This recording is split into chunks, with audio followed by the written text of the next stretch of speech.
Good afternoon and welcome to Cooking with Dagmar. I'm Dagmar and I work at the Kenton County Public Library in the William E. Dur branch in Independence, Kentucky. Today we're going to do some delicious meals that are from the Caribbean, Puerto Rico specifically, where I'm from. So we're going to do arroz con gandules, that's rice with pigeon peas, and we're going to do bistec encebollado, that is cube steak with vinegar and onions. Before we start cooking, I want to give some announcement to give time to our friends to log in and watch the recipe. So here we go. First of all, what season it is? It is summer, so that means that the library has the summer reading program already going on. We have for the whole family. We have from 0 to 2 for babies, 2 to 12 for children, 12 to 18 for teens, and 18 until our grandparents for adults. You can win all different prizes depending on your age. So if you want more information, go to our kentonlibrary.org, our webpage, and get more information on what to do and how to enroll. So let's get started with the ingredients.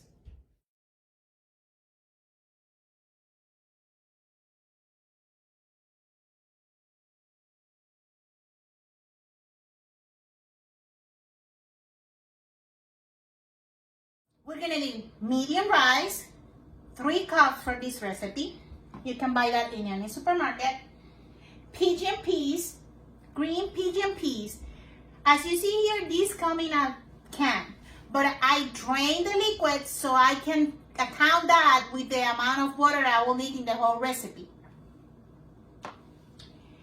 Ham,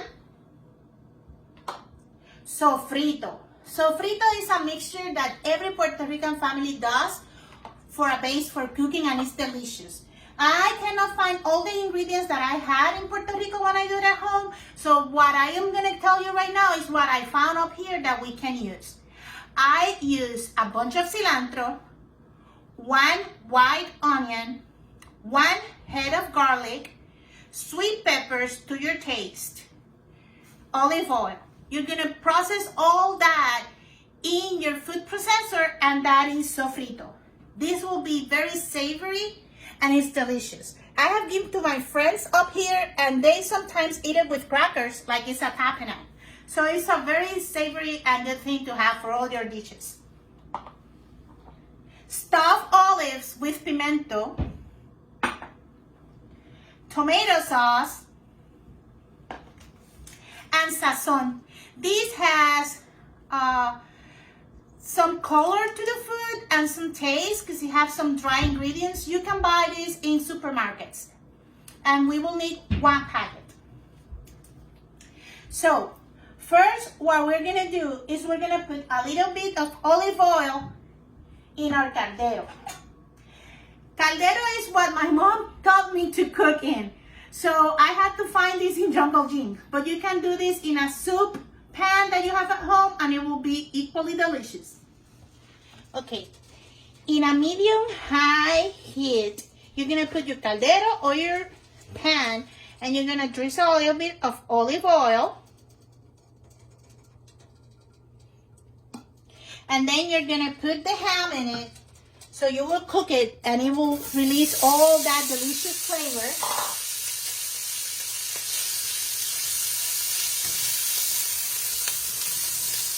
For about a minute tops. And you're gonna keep stirring it so it won't stuck to the pan. It's already smelling delicious.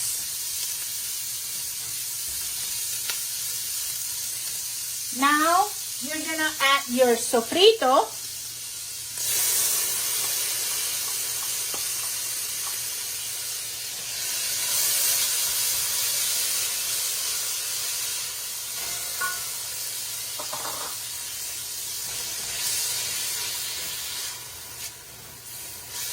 And you're gonna cook it for about 30 seconds so it will mix well with the grease that the ham released.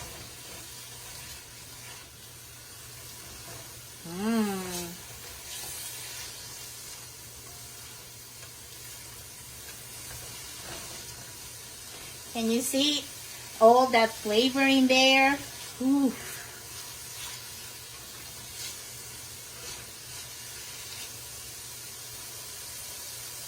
Then you're gonna add your tomato sauce.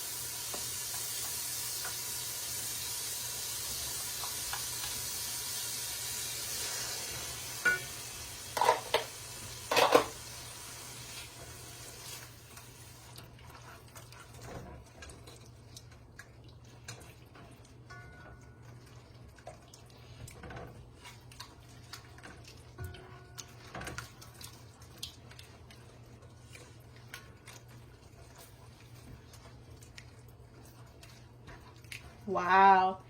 When you see the tomato sauce that is getting the color a little bit more darker, more brown, that means that it's ready for you to continue. And now we're gonna add our rice and pigeon peas.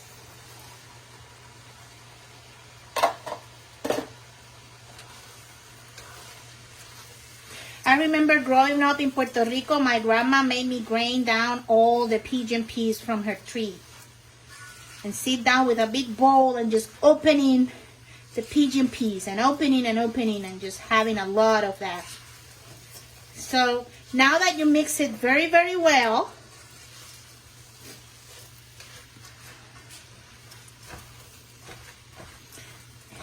and you don't see any white rice, just brownish.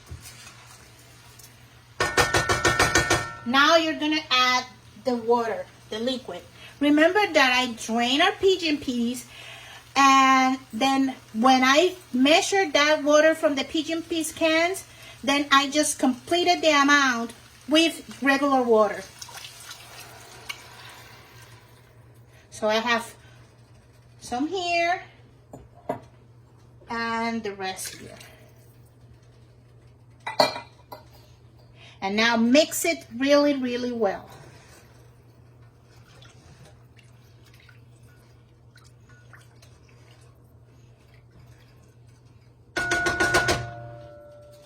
Open the packet of sazon. Put it with the rice. I like to put sazon because I don't like pale rice. I like my rice with flavor and color. So the sazon will give with the achiote, it will give that color to your rice. And now we're gonna add the last two ingredients that are the olives. And this one you're gonna put as much or as little as you like. You can skip them all together if you don't like olives. I love olives, so my rice always has lots of olives. Mix it, and the last step will be the salt. My mom taught me to cook rice by eye. So the measurements that I will give you will be 1.5 tablespoons of salt, but taste after you put it. If you find that it still doesn't have enough salt for you, then you can add more.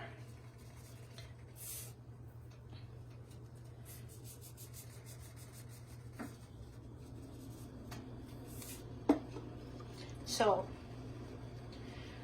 mix it well before you taste it, because you don't want it to taste a piece that have a lot of salt. Oh, it's salty, or doesn't have enough, and then you put more and it ends up being salty.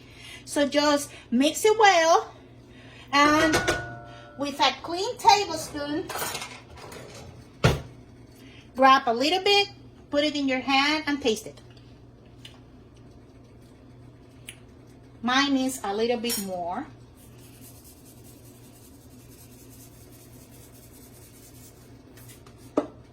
That's it. Mix it well. Now, you're gonna let it dry for about, it's gonna take for about 5 minutes to dry. Just, you cannot leave it by itself because it can burn. So just stay here, watch over, and it will start bubbling. Wait until it dries, and then we'll mix it and cover it.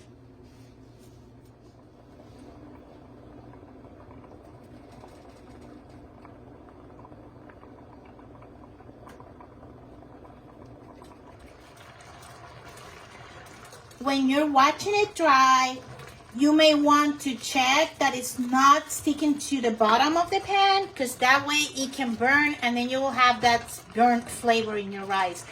Don't mix it too much. Don't move it too much. Maybe just try to peel it off the bottom and let it sit so it keeps dry.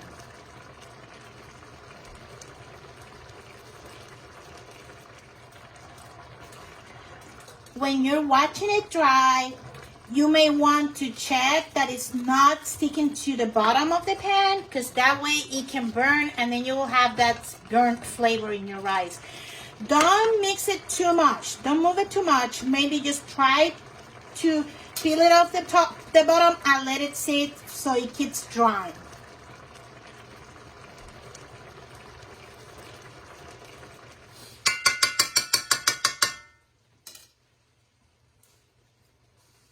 Okay, our rice is completely dry. You see that it looks like it's all sticky. This is the perfect moment to turn your heat all the way to low. Mix it one last time.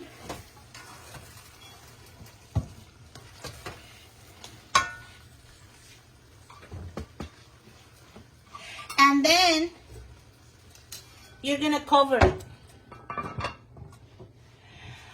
One thing, if the first time that you do it, your rice burnt and you smell that burnt odor, but you don't want to waste all the rice, you can put a piece of bread, of sliced bread here, and cover it. The bread will take all the burnt flavor from the rice and the rice won't taste burnt.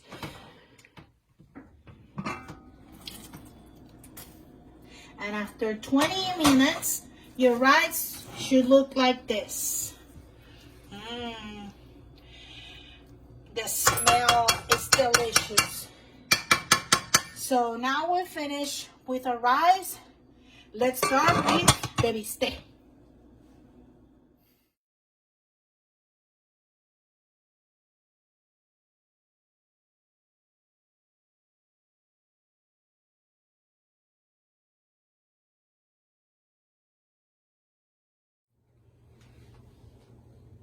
In a hot skillet or pan, you're gonna put at least 1/4 of an inch of oil. Wait a little bit until it's hot. Mine has been for a while here, so it's very hot. I already have my onion sliced. So you're gonna put it in the oil, because we're gonna cook them a little bit in oil first.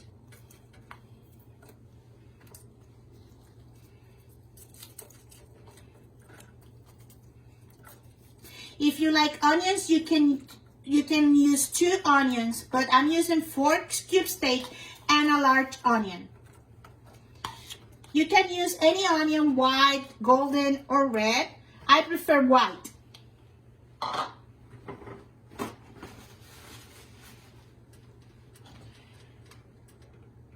You're gonna put it in medium heat.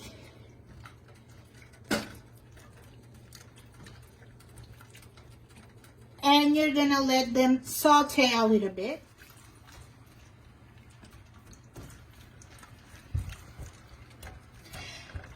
This dish is very famous in Puerto Rico, but it's a local dish. It's very rare you're gonna find it in one of the touristic restaurants that you're gonna have. So you're having an authentic Puerto Rican dish right now.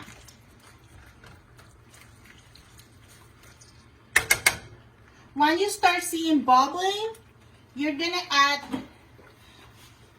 a splash of vinegar. I will say 1/4 of a cup tops. Not more than that. You don't want your bistec to be bitter.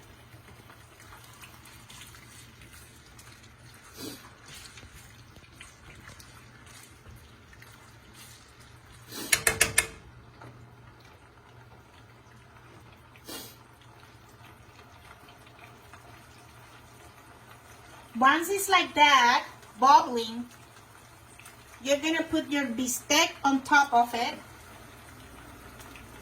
Fit it as best as you can in your skillet or pan. These are big ones, so.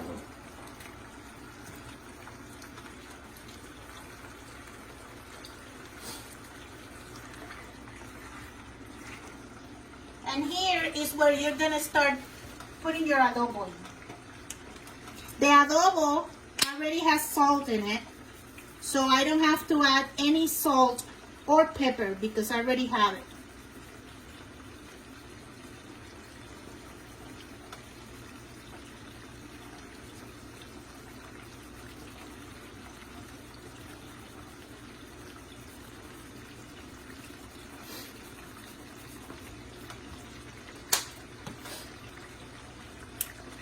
Now you're gonna turn them. Remember that the salt and pepper is gonna be to your taste if you're not using adobo.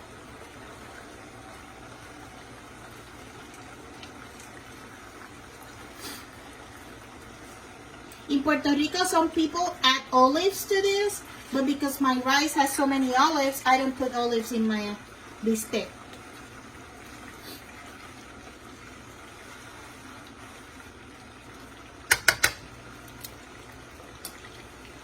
The bistec or the cube steak are not frozen, so this is a dish that will take 50 minutes tops to be fully cooked. You don't want to overcook your bistec because they're gonna be gummy.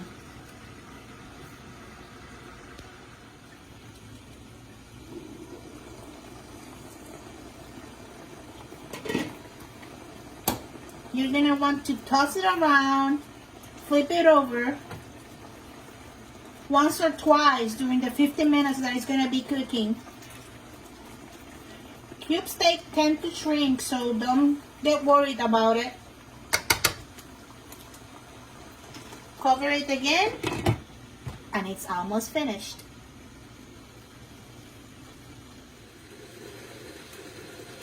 And our big steak is done. The foam that you see is the vinegar with the oil and the water from the bistec, so that's normal.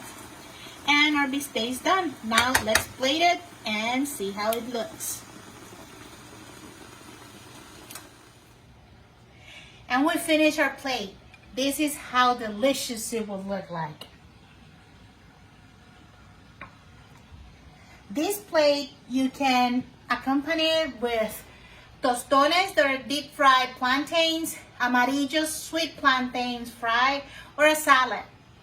This is a very typical plate. My personal favorite is, the liquid for the bistec. You put it on top of your rice and that will be delicious.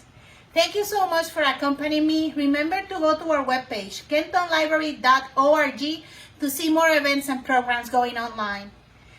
Just a reminder, July 18th, we have our circus at the library. For more information, go to the events at kentonlibrary.org. Thank you.